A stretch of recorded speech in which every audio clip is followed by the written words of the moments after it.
તુલસીપત્રમ ચેનલમાં આજે રક્ષાબેન ફરીથી આપણી વચ્ચે પધાર્યા છે.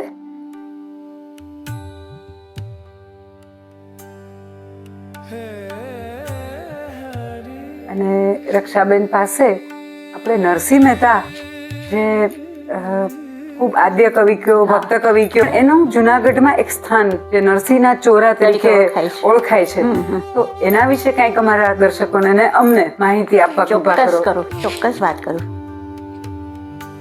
ભારતભરમાંથી યાત્રાળુઓ ગિરનારની યાત્રાએ આવે છે અને એમાં તે સર્વને નરસિંહ મહેતાનો ચોરો મોટામાં મોટું આકર્ષણ છે. બરાબર.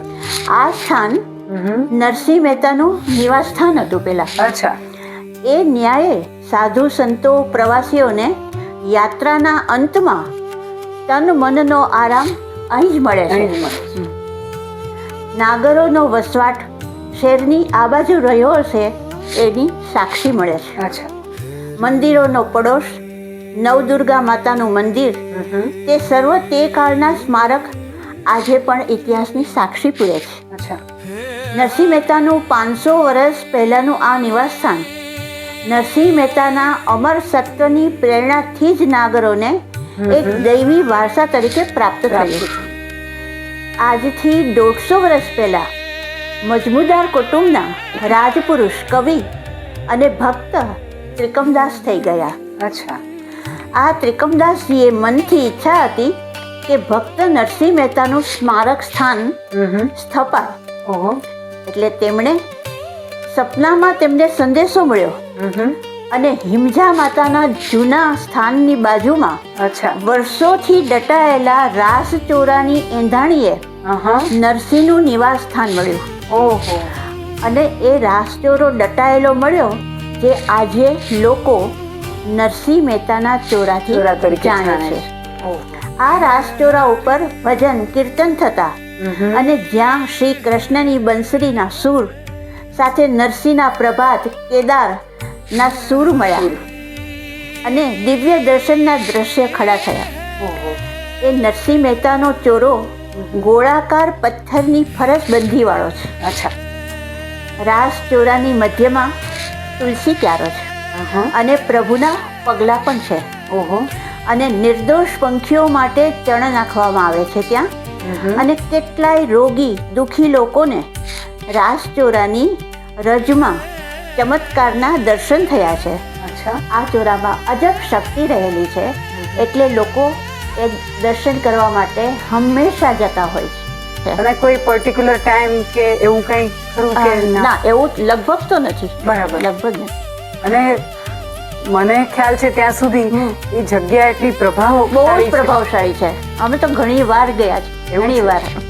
એવો કોઈ તમને એવો અનુભૂતિ થઈ હોય જ્યાં સાક્ષાત્કાર નરસિંહને થયો, અંદરથી એક રૂવાડા ઊભા થઈ જ જાય. એ આનંદની અનુભૂતિ. આનંદની આમ થોડુંક આપણને દેખાવા જ માંડે કે રાસલીલા હશે કેવી હશે. થોડુંક એ સમયમાં આપણે જતા રહીએ. 100% આપણે જતા રહીએ. જે અંદર થોડીક પણ શ્રદ્ધા હોય એટલે આપણને થાય જ.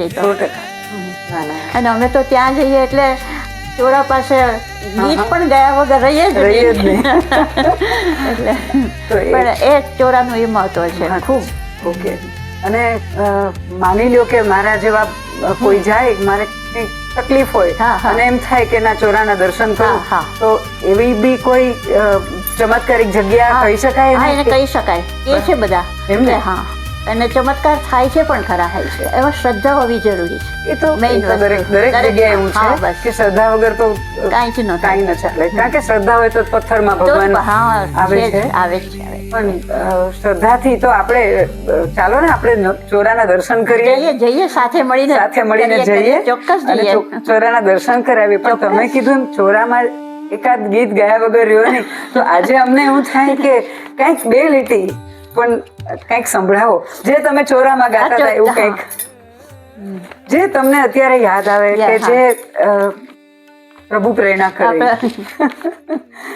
આજની ઘડી તેરળી યામણી હે જીવાલા આજની ઘડી તેરળી યામણી હે જી મારો વાલીડો આવ્યાની વધામણી જીરે આજની ઘડી તેરળી યામણી હે જીવાલા આજની ઘડી તેરળી યામણી.